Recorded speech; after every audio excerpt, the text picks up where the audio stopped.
You know what? The one thing about House of the Dragon is it's just a show that just feels like it just keeps getting better and better. It doesn't have a slow period. It doesn't seem like it has filler episodes. It really is incredibly precise with everything that it does. And these first 5 episodes have been just that. They have been really precise at the details that they place in it, and they have just been absolutely amazing. A lot better than I ever imagined it being. I did not imagine that we would see something better, possibly better than Game of Thrones. But we might have got that with House of the Dragon. We might have. I don't want to put it in that category until I see a couple seasons worth of it, whether you can see it in its entirety and say that's better. But I will say, when it comes to non-filler episodes, this show is legit. So this is going to be, here on Rants or Us, our episode 5 review, and it was an amazing episode. An absolutely amazing episode. And it starts off in a very kind of confusing way. Daemon returning to his Lady Rhea. She, of course, is not exactly the friendliest of people, but his intentions here, I thought, was very strange. He's not on his dragon. He's just kind of walking through the Vale, and he comes across her on horseback. Now, was her intention, or was his intention to actually murder her, or was it to speak with her, maybe try to reconnect like his brother had told him to do? I don't know. I really actually don't know. You know, when my first reaction was he was there to kill her. But then, if you notice, she's the one that goes for her weapon first. And then it seemed like when the horse gets startled, he's trying to corral the horse, not try to, stab at it or do anything that could cause it to, cause her to fall off it. Now, of course, she falls off of it. He finds out that she is unable to move, and then he goes to walk off. Now, if his intention was to kill her, why not kill her there? And he should have known that, hey, she's going to then blame him for her fall. So, I don't know what his intention necessarily was to be, but of course she provokes him, and he ends up murdering her, which just feels so odd, because I thought there would be a little bit more malice to it than what there was, but instead it was really just a very kind of confusing mix of what was his intentions. And maybe we'll never find out the true intentions, because Daemon tends to lie when it comes to things like that. So we don't know if he was actually there to kill her or to make amends with her. I think he learned pretty clear on that she was not willing to make amends with him whatsoever. So we'll never know, but it was an interesting scene, no doubt. Now, as far as Otto Hightower, now I can make a whole video over this, and maybe I will, about how Alicent has been played by her friend Rhaenyra, and about how she, even though she's queen, has not really understood the Game of Thrones here.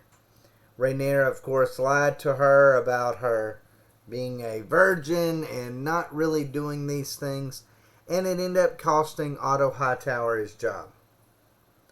And Otto basically just spells it out to her, and she's not aware of it, which I feel like he should have done over and over and over and over again to her, to warn her of Rhaenyra. And that is to say, hey, Rhaenyra cannot let you live, because as long as she lets you live and lets your children live, then her rule is not secure. I think, when it comes, and they've kind of proven that when it comes to how the people have reacted to Rhaenyra. Now, a lot of the people aren't for her. Of course, you had that little Jason Lannister comment. You know that the Hightowers aren't going to be happy with it, with her rule. And, to a certain extent, the Valerians would be very distraught. Even though, of course, theirs has been kind of mended. But, they're still, you can see even with them, they're still really pissed that Rhaenys wasn't declared queen when Rhaenyra is so fervently really accepted by Viserys as the queen. So I mean, I kind of see how maybe there's a little spite even with them, even though at the end of the day they kind of get what they want. But so I'm like, was Otto Hightower wrong about Rhaenyra? No, he wasn't. It's very clear. He spelled it out very clear to Alicent. I'm glad Alicent is finally coming to this conclusion that Rhaenyra is a threat not just to her, but to her children. Now, this is something I feel like Viserys is completely and totally blind to, and he's made a deadly decision by keeping Rhaenyra as his heir. Which it might have turned out that way anyways, because it does seem like Rhaenyra is really intent on being queen. So, I don't know. I just kind of feel like, Otto Hightower is hated by a lot of House of the Dragon fans, but he's not wrong. He's really not wrong. And, that is his grandchild, so of course he's going to, be thinking of his grandchildren too, just as much as he was thinking of power. And so, at the end of the day, as much as you might hate Otto, he's not wrong. Now, as far as Larys Strong, I can't figure out if this dude is the next Varys or the next Littlefinger. I almost want to say Littlefinger because the way he does it is so precise. He's not really... He wants, like Varys, to be over, the secrets, but like Littlefinger, he's willing to outwardly act when it comes to this. And this Larys' conversation with Alicent is very precise and in detail, kind of like a Littlefinger of, hey, you've been lied to by the princess, stirring that little bit of confrontation and that last really bit of hope that Alicent had that maybe Rhaenyra wasn't lying to her in the first place. Now, my personal opinion on it is it really shouldn't have been that big of a deal to Alicent in the very first place. I feel like it's kind of petty that it was, and that this has caused this rift between the two. There's a lot of reasons there should be a rift between the two, but this really shouldn't have been one. Whether or not she was a virgin or not a virgin, I don't see what that has to do with anything and why that really matters whatsoever. Because, Alicent said herself, hey, things happen, there's little mistakes that happen. She's understanding of that. But it's just the lie that bothers her. You can tell that bothers her. So I think Larys kind of played that really like a Littlefinger. And I'm kind of interested to see where his character goes from here. Alright, as far as his father, Lionel Strong, is concerned, I like Lionel. I wish that there was more scenes with Lionel. He's actually seems like a very competent hand. He's really the guy that should have been the hand of the king in the first place. He's really seems like has the best intentions for the king. And he seems like he's been that way from the very beginning. So you know what? I wish there was a little bit more Lionel Strong, but I wish there was a little bit Larys Strong. And I forget the other son's name. It seemed like a really interesting character as well. So, more to it, way I look at it. Now, as far as Corlys not greeting Viserys, when Viserys comes to offer his daughter's hand to Corlys' son, I feel like that in itself should have been an ending. because that right there shows just how the Valerians look at the Targaryens. They don't hold very much respect for them. So if that was the case, then why would, if you were Viserys, want to mix your families together? And, to a certain extent, Corlys does have the upper hand. And it's seen very clearly because if you remember back in Game of Thrones, when, when you have Ned Stark talking to his wife and he says to her, you can't really turn down the king. You really can't, not show these greetings to him because that could be your head on a spike. So that's kind of the way kings would look at slights like this. But unfortunately, Viserys is in a shape that he's not. It's either he overlooks the slights or either he feels like he's so above it that he doesn't need to respond to it. Which I think he really should have showed a more heavier hand than what he did. And then you get Corlys questioning whether or not, giving him terms. Like, I will give you Laenor if you, to wed your daughter, if and only if he takes, his children from that point on take on the Valyrian name. I mean, that's actually a gigantic, huge deal that I don't think a lot of people are really thinking about. When it comes to queens, that is one thing, you can call it by name, but at the end of the day, the Targaryen line would end. It would end with Laenor and Rhaenyra's child. Would, no matter what he's called, not be a Targaryen anymore. He would be a Valyrian. And that's a big deal. That is a big, big deal. And the idea that Viserys isn't really thinking of that. Viserys is thinking, well, it says, in the prophecy, it says a Targaryen will take down this great threat that's in the future. Well, it wouldn't be a Targaryen at that point. It would be a Targaryen by name only, but not a Targaryen. So I kind of wonder if he's not thinking very clearly when it comes to that setup. I just wonder what exactly his mindset when it comes to that is. Maybe he thinks, well, it doesn't matter as long as they have the last name. It doesn't matter if they have the Targaryen blood necessarily.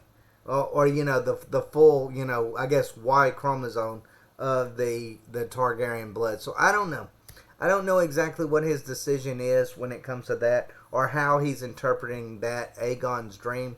But it feels like maybe at this point he should be reconsidering whether Rhaenyra should have been the one that he chose as heir, just for that prophecy alone.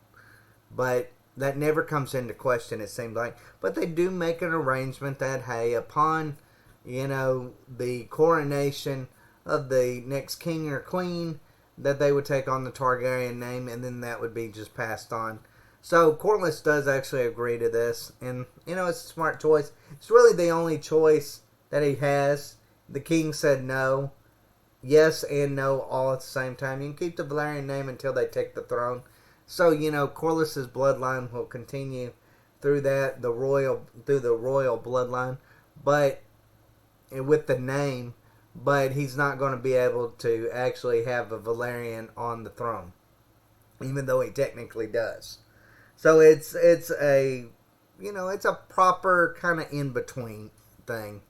But I just felt like it was just really interesting how Corlys goes into this believing he has the upper hand, but then is stopped clearly by Viserys, and then kind of realizes, kind of backs down at that point, and then is like, Viserys does have some oomph to him after all.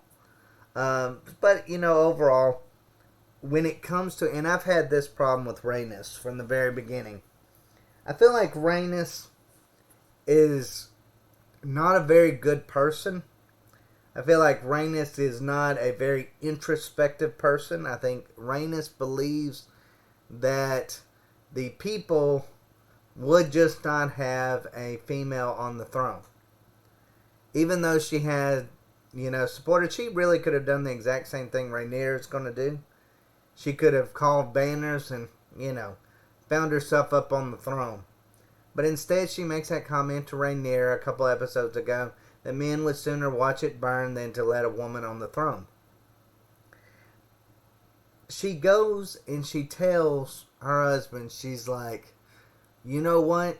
I worry about Laenor because people are not going to be accepting of Rhaenyra. I worry about his future. But then at the same time, if you really put it into perspective, she didn't worry about his future when she was going to take throne. So if she really believed that men would burn down the whole kingdom to keep her from getting the throne, wouldn't that have put her children in danger as well? Like, I don't really understand her perspective when it comes to that. I feel like it's a bit hypocritical on her part. Just like I felt like it was a bit hypocritical when it come to, Viserys, with him with the name. I felt like they kind of are not thinking clearly when it comes to the script about how it comes off as hypocrisy. And it really does to me, and I don't feel like enough people are talking about that. Now, as far as Rhaenyra, Rhaenyra, she has that talk with Laenor, and they come to this kind of conclusion that, hey, you sleep with who you want to sleep with, I sleep with who we want to sleep to, but, eventually we come and, we knock boots, and then we get, we pump out some airs here and there. That's kind of the agreement.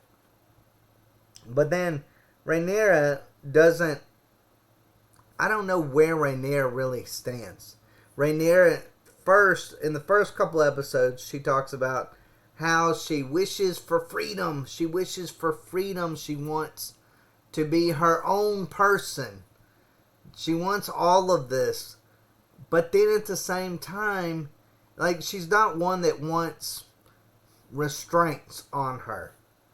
That's why I thought Daemon was so intriguing to her, because Daemon isn't restricted by those restraints. But as you see her grow, you see that she is just as tempted by power as what, anybody else is.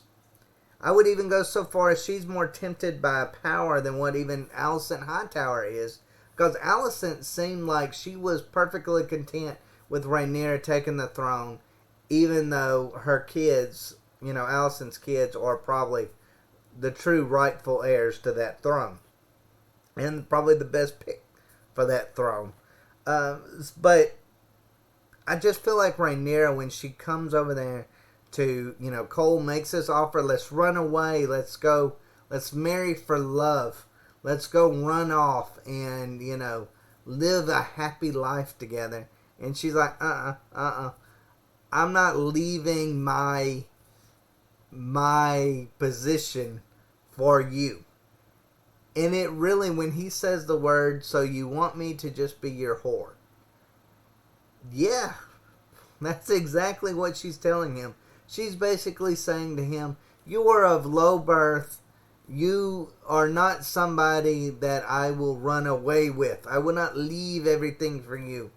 I say it's out of duty, out of, of course, Aegon's prophecy and all of these other little things. But at the end of the day, it's just because I want the power. It's just, I'm not willing to leave my position because I'm going to be the queen. And I just want you to be the guy that, I sleep with from time to time.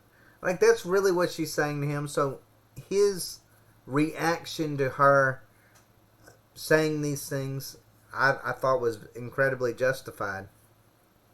And I understand why he gets a very, disdain for her. Because of the way she kind of came off in that one scene was kind of like, oh, you mean you're not content with just being my whore? No, that's not what he was wanting. He wanted her. and he thought she wanted him.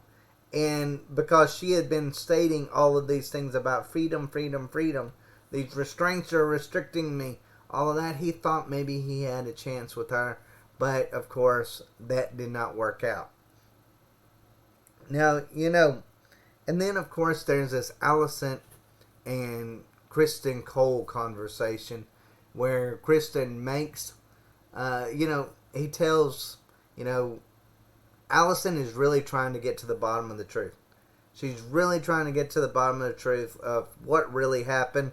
Of course, Kristen Cole admits to something she's not really expecting. But at the end of the day, she realizes that, hey, Rhaenyra just wasn't truthful to me either way. She thought it might have been with Daemon, but it was actually with Kristen Cole, which we kind of know is a little bit of both. So really, she lied to her either way. So I thought that was just really a kind of a brave scene by Kristen Cole when he goes up there and he's like, hey, I just begged for mercy that, hey, you don't kill me in the worst possible way, but I'll take death. But if you look at it from Cole's perspective, he doesn't want to be there with her anymore. He's to the point where he'd almost rather death than to have to live with the shame and live with the, Rhaenyra, fathering children and, having to pretend like he doesn't care about her. That is, to him, a fate worse than death. So it was really, I thought, really an interesting conversation, a conversation that needed to be had, and a conversation that really tells what Allison is all about. Allison's a little bit more forgiving. Allison could have actually used that to her benefit. She could have used that as a means to just destroy Rhaenyra, and she didn't. And she didn't try to, destroy Cole as well. So that was really kind of a proper stance to make, because it's the one where it's going to benefit her more in the long term. But she could have ended it. I mean, she really could have ended the threat, in the short term as well. I don't know how well that would have worked with Viserys. Viserys, I think, would have, at that point, no matter how much catastrophe it was, if, Rhaenyra's, sleeping around caused the realm, I think he still would have left her as heir. Simply out of respect, because he has a real remorse for what he did to Rhaenyra's mother. I think that's really just kind of the case when it comes to that. I think it's all about that. Now, as far as Jason Lannister coming up there, I also want to mention something about that. Jason Lannister, of course, is telling what he really truly thinks about women when it comes to the throne. And I feel like if this is a man, if you're Viserys, if this is a man that's saying these things about women in front of the soon-to-be queen, then maybe you need to rethink about your alliances, because he did want Jason at first to marry the head of the Lannisters, to marry Rhaenyra, but then he's realizing, with those conversations that, hey, the Lannisters aren't going to support her. So then what's that going to mean when one of the most powerful houses in Westeros doesn't support her? Well, that's going to mean everyone in the West isn't going to support her. So then what is that going to cause? What kind of conflict is that going to cause for Westeros as a whole? I don't feel like Viserys is really thinking about that. And I don't think he's just, like I said, he don't want to go back on his word with Rhaenyra, even though he knows it's probably for the worst of the realm. Which is odd. Which is very, very odd. Because when you take in the prophecy that he's so content with about a Targaryen, I feel like, having that male heir would have made more sense for the prophecy in general. It doesn't have to be through, Rhaenyra's bloodline. It could have been very much through Aegon's bloodline. I don't know. I don't understand his mindset when it comes to it. But overall, I feel like he is just trying to... It's the remorse from his first wife's death that he does what he does, I believe. Now, and then another thing, the very last thing, and it was just brutal, the way Kristen Cole killed Joffrey, Laenor's lover. Look, I can't say that Joffrey didn't deserve it, and I don't mean he deserved death, but you're really saying some crazy things out loud. You're making this accusation that Sir Kristen Cole is the lover of the queen, or soon to be queen. That alone could, destroy not just Rhaenyra, but could destroy Cole as well. So the idea that he would be so bold to come up there to him and tell him, hey, I know your secret. I know your secret. And now that I know your secret, basically I can run you and tell you what to do. And Cole wasn't having it. He just killed him. And then he's like, I have nothing to lose at this point. I'm probably going to die because of what I did. So I'm just going to take my own life. And of course you have Alicent coming over there and telling him, wait, don't kill yourself. There's more use for you alive than there is dead. So overall, I thought it was an interesting episode. It ended with, Viserys falling to the ground during Rhaenyra's wedding. You see a Laenor that is very distraught after his lover's brutal death. The idea that they would have a wedding right after that is absolutely crazy. It's interesting how they kind of changed that, the death of Joffrey from the book. I wish that they would have maybe kept it the same. I feel like that would have been a better way to have put it. Made it look like, well, could have been an accident, could not have been an accident. All of those other little things along those lines. But overall, it was a really significant episode. A really good episode. I would almost go so far as saying, it's hitting on maybe the best episode so far. I really enjoyed it all the way through. But anyways, guys, let me know what y'all think. I'll be honest with you, I would give it an 8 out of 10. Easily. Maybe 9. I loved it that much. But let me know what y'all think in the comments down below. Did you love it? Did you hate it? As always, guys, thanks for watching. Y'all take care.